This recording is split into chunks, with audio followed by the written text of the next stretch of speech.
Olá pessoal, tudo bem?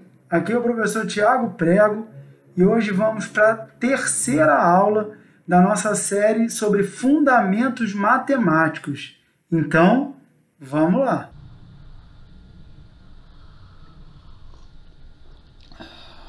Momento café, né? Considere a equação abaixo. X² menos 4x mais 13 é igual a zero. Quando a gente é criancinha e vai resolver esse tipo de equação, a gente aplica o teorema de Bhaskara. Só que quando a gente chega, aqui na equação 36, nessa parte, a gente chega de que forma quando é criancinha? Não tem solução. É isso que o professor costuma falar. Só que não tem solução dentro do conjunto dos números reais, já que raiz quadrada de um número negativo não é definido dentro do conjunto dos números reais. Então, como é que a gente resolve isso? Muitas pessoas se perguntam e aqui está a resposta. A gente imagina que existe um número que é raiz quadrada de menos 1.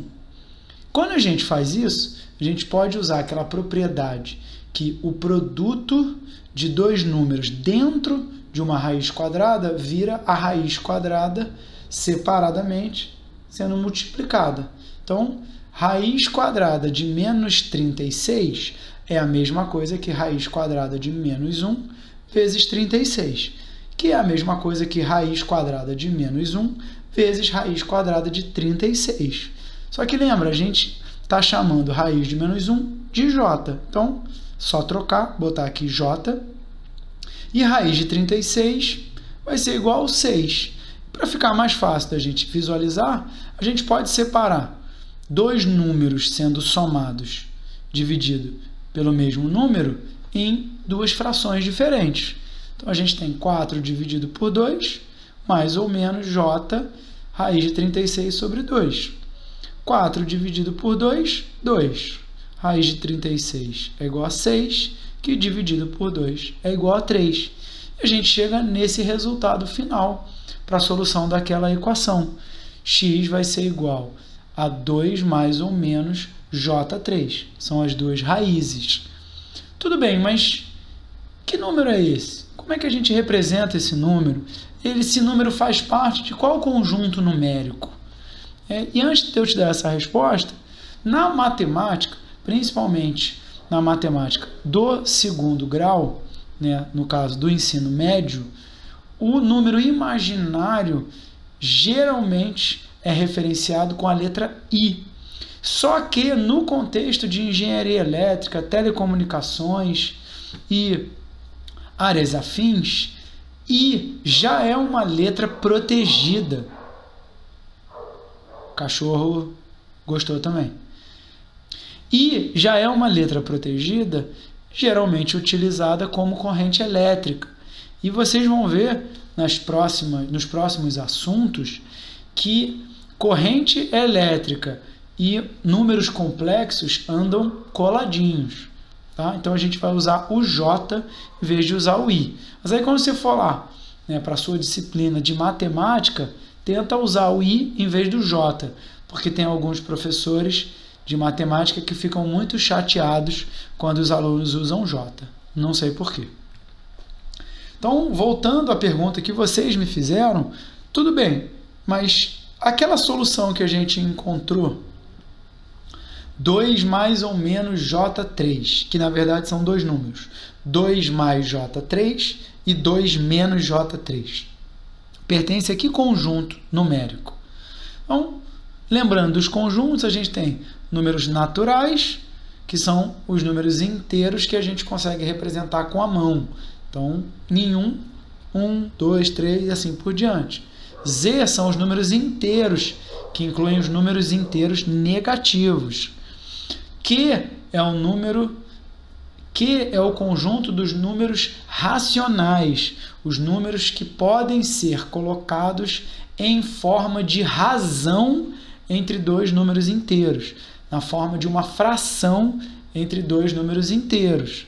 E para completar o conjunto dos números reais, faltam os números irracionais, que são os números que a gente não consegue representar como uma fração de dois números inteiros. Então, um exemplo disso é raiz de 2, raiz de 17, π, tá bom? E englobando os números reais, a gente tem os números complexos, que são números formados por dois números reais. Então, é um número formado por dois números, ou um número formado por duas partes, uma parte real e uma parte imaginária. Então, a forma mais utilizada no nosso contexto para os números complexos é essa forma que a gente chama de forma retangular, que o número complexo z tem duas partes. Uma parte real, A, que é um número real, e uma parte imaginária, que é o número real B. E quem é que evidencia a parte real? É esse número J multiplicado a parte imaginária. Então, parte real, A. Parte imaginária, o número real que multiplica o J. Essa é a nossa definição, como está aqui no slide. Ampliando essa definição, podemos entender os números complexos como vetores, como grandezas que são representadas em um plano. Então, vetores nós representamos no plano cartesiano, em que eu tenho no eixo horizontal e no eixo vertical dois dimensões diferentes, que não é o caso do plano complexo. Apesar de ser um plano, apesar de terem dois eixos que são perpendiculares, são ortogonais entre si, não são dimensões diferentes, são duas partes diferentes do mesmo número. Momento do café de novo. Para ficar um pouquinho mais claro, a gente tem aqui o plano complexo, em que o eixo horizontal representa a parte real dos números. O eixo vertical representa a parte imaginária dos números. E o nosso número complexo, ele vai ser representado uma das extremidades na origem do plano, a outra extremidade justamente no ponto que tem as coordenadas, coordenada horizontal, a parte real do número, coordenada vertical, parte imaginária do número.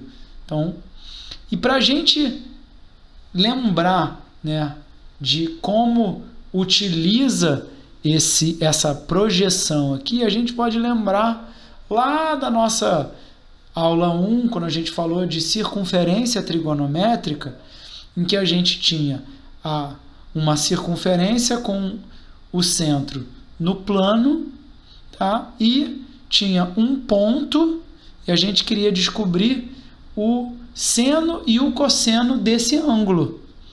E aqui é a mesma coisa. Por quê?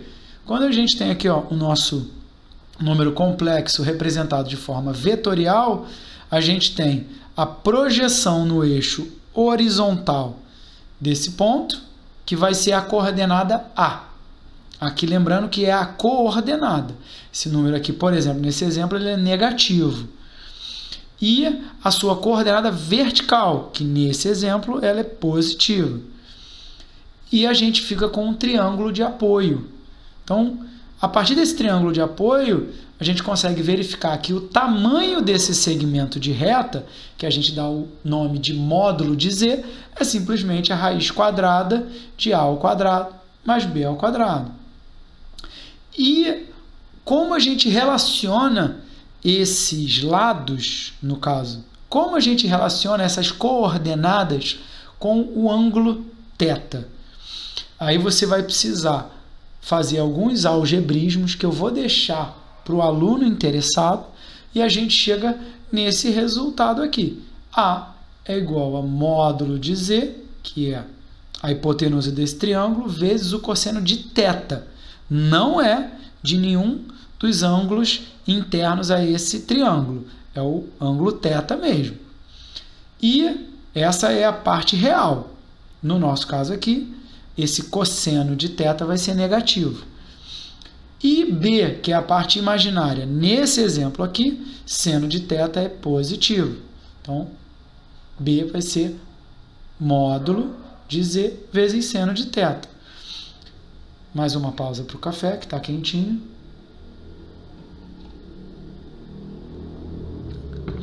Essa forma leva o nome de forma retangular porque as coordenadas real e imaginária fazem parte de um plano definido por dois eixos ortogonais entre si, perpendiculares entre si. Essa outra forma que a gente vai falar é conhecida como forma polar, porque é representada através de coordenadas polares. São coordenadas representadas não em um plano, mas representadas em uma circunferência. Então, é o módulo, que tem a ver com o raio da circunferência, e θ, que é o ângulo que faz dentro dessa circunferência. Tá bom? Seria o arco dessa circunferência representado em radiano. Lá na matemática, quando a gente quer sair de coordenadas polares para forma retangular, como é que a gente faz? Lembra, ó, A é Z cosseno de θ, B é Z seno de θ, e Z é igual a A mais JB. Se a gente substituir, vai ficar com módulo de Z cosseno de θ mais módulo de Z vezes J seno de θ. A gente pode botar módulo de Z em evidência e sobra cosseno de θ mais J seno de θ. Na matemática, eles chamam isso daqui de cis θ. C de cosseno, esse I do número imaginário, S de seno. Tá? Só que para nós de telecomunicações, do contexto de engenharia elétrica, essa representação ela não é suficiente, ela não é boa. Então, uma outra expressão que representa exatamente a mesma coisa é o E elevado a jθ. Para você, cis θ é exatamente a mesma coisa que E elevado a jθ. São duas simbologias que não fazem muito sentido, mas que na verdade representam cosseno de θ mais J seno de θ. Beleza? Tranquilo até aqui? Vou falar aqui sobre 4 operações básicas: adição, subtração, multiplicação e divisão. A primeira é muito simples, que é a adição, que é igualzinho lá na época que você aprendeu soma de vetores, coordenada horizontal de um mais coordenada horizontal do outro, vai dar a coordenada horizontal da soma. Coordenada vertical de um mais coordenada vertical do outro, dá a coordenada vertical da soma. Aqui, exatamente a mesma coisa. Tá? Então, aqui um exemplo. Z1 é igual a 4 menos J6, Z2 menos 2 mais J8. E a gente quer a soma Z3. Parte real mais parte real, 4 mais menos 2 vai dar 2. Coloca aqui o J e vamos ver agora a parte imaginária. Parte imaginária, menos 6, o J não faz parte, mais 8, J também não faz parte. Menos 6 mais 8 também dá 2. Então, é um número complexo Z3, que a parte real é igual à parte imaginária, 2 mais J2. Quero representar isso no plano complexo. Vertical, imaginário, horizontal, real. Então, coordenada vertical, 2. Coordenada horizontal, 2. Então, vai dar nesse ponto aqui, só fazer, ligar da origem até esse ponto, botar aqui a setinha. E agora eu quero saber módulo e fase, que é o nome que a gente dá ao ângulo, tá? Aqui do nosso número complexo, módulo e fase. Módulo, como é que a gente descobre? Raiz quadrada, quadrado da coordenada vertical, mais quadrado da coordenada horizontal, vai dar a raiz de 8, que fica 2 raiz de 2. Como é que a gente descobre o ângulo? Como é que a gente descobre a fase? Se eu já sei o módulo, se eu já sei a hipotenusa desse triângulo, eu posso usar ou o seno ou o cosseno, e depois eu vejo, bem, qual é o ângulo que tem aquele seno, qual é o ângulo que tem aquele cosseno. Então, vou usar o cosseno porque sim. Então, cosseno desse ângulo vai ser cateto adjacente 2, dividido por hipotenusa, 2 raiz de 2. Corto 2 com 2, sobra 1 sobre raiz de 2. Vou racionalizar, então multiplica em cima e embaixo por raiz de 2. Em cima vai dar raiz de 2, e embaixo vai dar raiz de 2 vezes raiz de 2. Quando multiplica, dá raiz de 4, que dá 2. Qual é o ângulo que tem cosseno raiz de 2 sobre 2? 45 graus, ou π sobre 4 radiano. Representando de forma polar, Z3 vai ser módulo E elevado a J fase. 2 raiz de 2 é elevado a J π sobre 4, porque o ângulo precisa estar em radiano. Tranquilo? Subtração. Exatamente a mesma ideia, só que agora, em vez da gente somar parte real com parte real, somar parte imaginária com parte imaginária, a gente vai fazer parte real de um menos parte real do outro, parte imaginária de um menos parte imaginária do outro. Tá? Então, aqui está um outro exemplo, vou passar batido dele, vou deixar para o aluno interessado cair dentro dele, tá bom? Aqui até usando um ângulo de apoio alfa, tá? Para depois a gente chegar no θ. Então, depois que descobrir o alfa, 180 graus vai ser igual a alfa mais θ3. Π radiano vai ser alfa mais θ3. Descobriu alfa, π menos alfa dá θ3, que é o que aconteceu aqui. Outra operação básica, multiplicação. E aqui a gente vai ver a multiplicação de duas formas diferentes. Na forma retangular e na forma polar. Já adianto que na forma polar é muito mais simples. Na forma retangular, a gente vai precisar fazer uma distributiva. Então, A1 vezes A2, A1 vezes JB2, JB1 vezes A2, JB1 vezes JB2. E aqui tem um destaque para A1 vezes A2 não tem J, então é parte imaginária. JA1B2 tem J, parte imaginária. A2B1 tem J, também é parte imaginária. E aqui aparece um J ao quadrado. J ao quadrado, a gente precisa lembrar que J é raiz de menos 1. Raiz quadrada de menos 1 elevado ao quadrado, a gente vai cortar o quadrado com raiz quadrada e sobra menos 1. Então, J ao quadrado é igual a menos 1. Então, ele vai sumir e aqui vai virar um menos. Então, vou pegar esse menos B1, B2, vou passar para cá. Vou colocar esse J em evidência e sobra A1, B2, A2, B1. Ah, professor, que negócio difícil de decorar. Você não vai decorar, você vai fazer a distributiva. Mole desse jeito. Na forma polar, se eu já tenho os números na forma polar, aí é moleza. Por quê? Simplesmente vai ser módulo de Z1 vezes módulo de Z2. Esse é o módulo do Z3. E quem vai ser a fase do Z3? É só repetir a base, o J fica em evidência, soma as fases. Mole desse jeito, fica assim. Por quê? Repete a base, soma os expoentes. Então aqui está um exemplo em que a gente tem Z1 e Z2 na forma retangular. Então aqui, para a gente fazer na forma polar, tem que passar para a forma polar primeiro para depois fazer. Aí talvez fique a gosto do freguês, porque vai dar tanto trabalho quanto simplesmente aplicar a distributiva.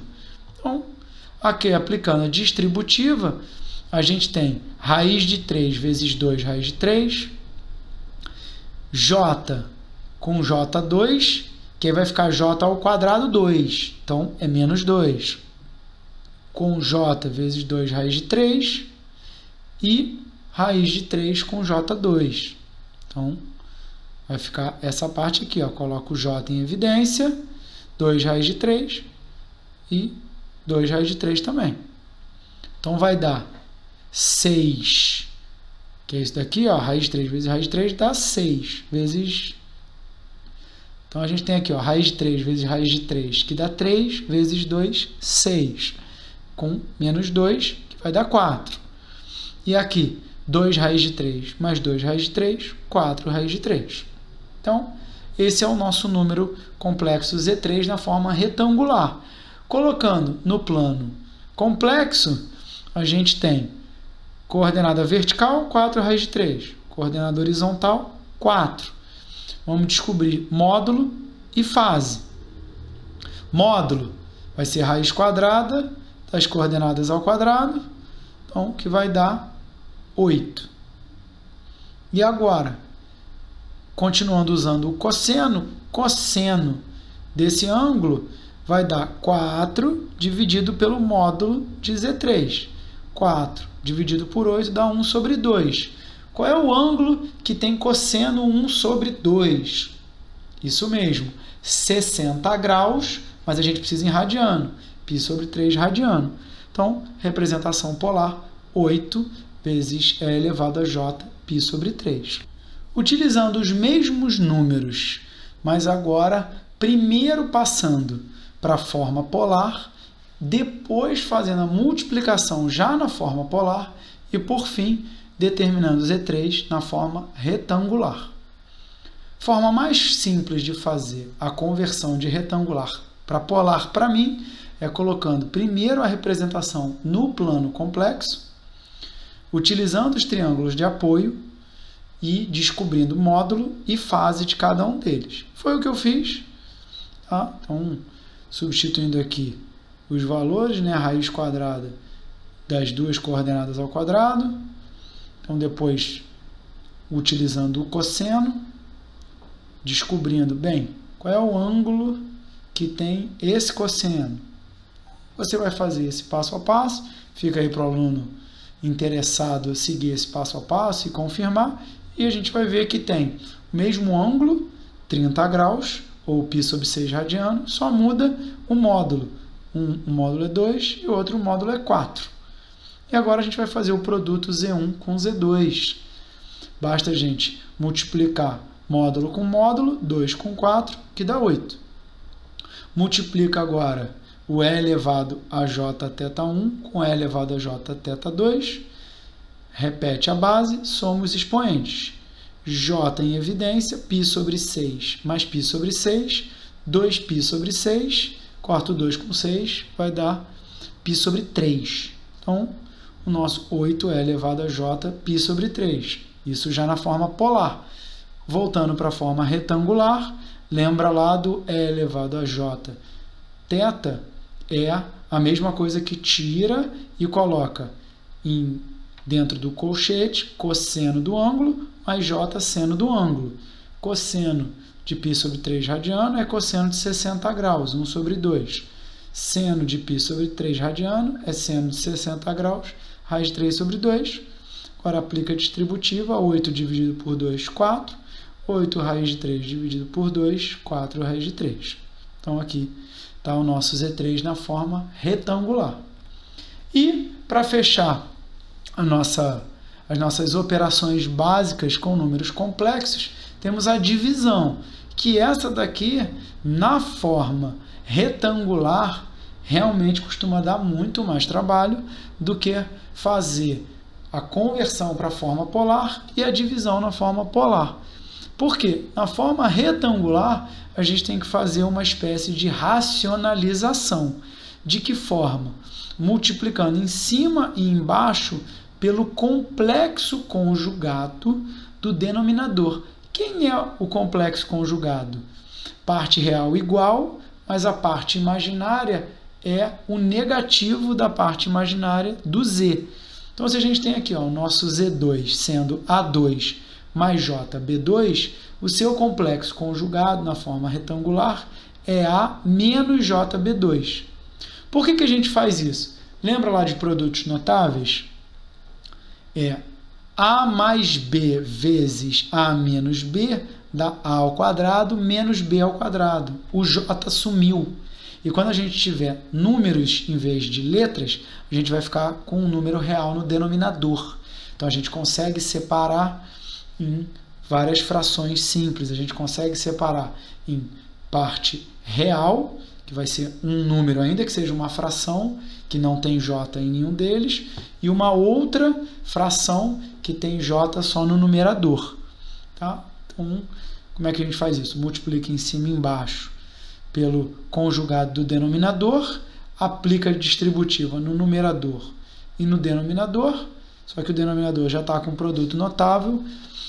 Um detalhe, menos isso aqui ao quadrado vai dar menos j ao quadrado, b2 ao quadrado. J ao quadrado é menos 1, por isso que aqui fica mais. Isso tudo eu vou deixar para o aluno interessado conferir esse passo a passo aqui, porque obviamente você não vai decorar isso. Depois de aplicar as distributivas, aqui ó, a mesma coisa, aqui está menos j2, vai virar simplesmente mais, por isso que fica A1, A2, mais B1, B2, mais J, A2, B1, menos A1, B2. Você não vai decorar isso, você vai fazer a distributiva, e mais, você nem vai querer fazer desse jeito. Você vai querer fazer, transforma para polar e faz a divisão polar. Como fica essa divisão na forma polar?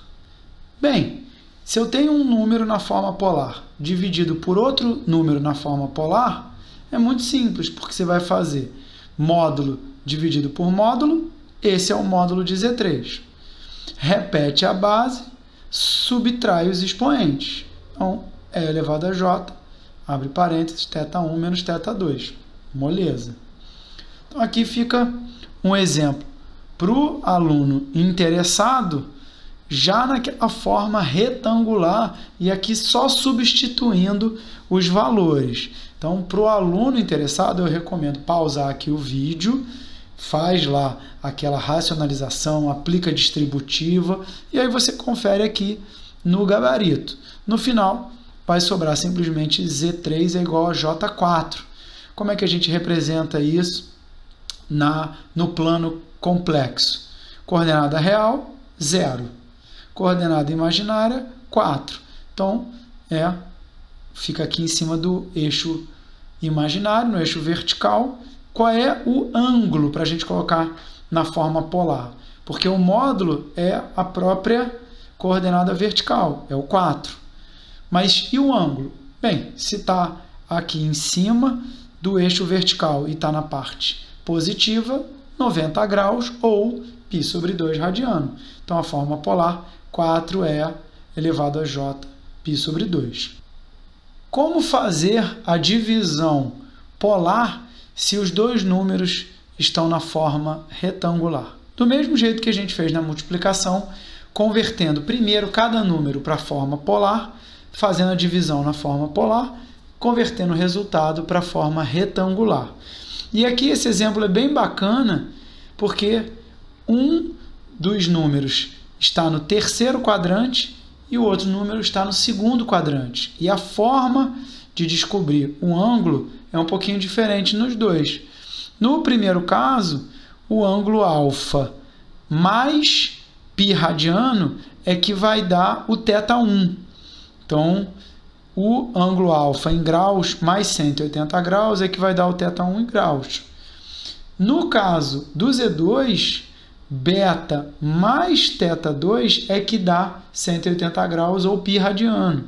Então, quando descobrir alfa, para chegar ao θ1, basta somar π radiano, que você vai ter o θ1. Já aqui no Z2, ao descobrir beta, você precisa fazer π menos beta. Então, está aqui o passo a passo, mas eu deixo para o aluno interessado fazer esse passo a passo, pausando esse vídeo e depois conferindo aqui. E vai chegar no resultado Z1 4 raiz de 2 é elevado a j, 5π sobre 4. E o Z2, raiz de 2 é elevado a j, 3π sobre 4. Fazendo a divisão na forma polar, vai ficar um número dividido por outro, faz a divisão dos módulos, 4 raiz de 2 dividido por raiz de 2, corta a raiz de 2 com raiz de 2, sobra 4. Fazendo o e elevado a j, 5π sobre 4, dividido por e elevado a j, 3π sobre 4, repete a base, coloca o j em evidência, 5π sobre 4 menos 3π sobre 4 vai dar 2π sobre 4 ou π sobre 2. Lembrando que e elevado a j θ é o cosseno θ mais j seno θ. Então, só que θ aqui é π sobre 2. Cosseno de π sobre 2, que é o cosseno de 90 graus, vai dar 0. Seno de π sobre 2 é igual a 1. Então, 0 mais j dá j, 4j, ou j4. É o nosso Z3. Beleza? Para a gente fechar aqui a nossa terceira e última parte de fundamentos matemáticos, a parte de conjugação do complexo conjugado, que eu já até mencionei antes, que é simplesmente, na forma retangular, trocar o sinal da parte imaginária. E na forma polar, só trocar o sinal do argumento, trocar o sinal do ângulo, trocar o sinal da fase. Então, graficamente, se eu tenho um número complexo no primeiro quadrante, se eu fizer menos o argumento, em vez de eu andar no sentido positivo, eu estou andando no sentido negativo. Então, é simples desse jeito. Então, aqui está um exemplo de um número Z1 na forma retangular e eu quero o complexo conjugado do Z1. Então, basta trocar o sinal da parte imaginária. Se a parte imaginária era menos 8, se colocar um menos com o menos, vai dar mais. Então, vai dar 8 mais J8. Isso é na forma retangular. Se eu pegar o 8 menos J8, passar para a forma polar, a gente vai ficar com 8 raiz de 2 é elevado a menos Jπ sobre 4. Vou deixar para o aluno interessado chegar nessa forma polar. Trocando o sinal, vai dar mais Jπ sobre 4. Moleza, tranquilidade. Fechamos aqui a nossa série sobre fundamentos matemáticos e a continuação da disciplina de comunicações analógicas e digitais do curso técnico de telecomunicações do Cefet Nova Iguaçu continua na série sobre corrente alternada. Então, um beijo no seu coração e que Deus te abençoe muito.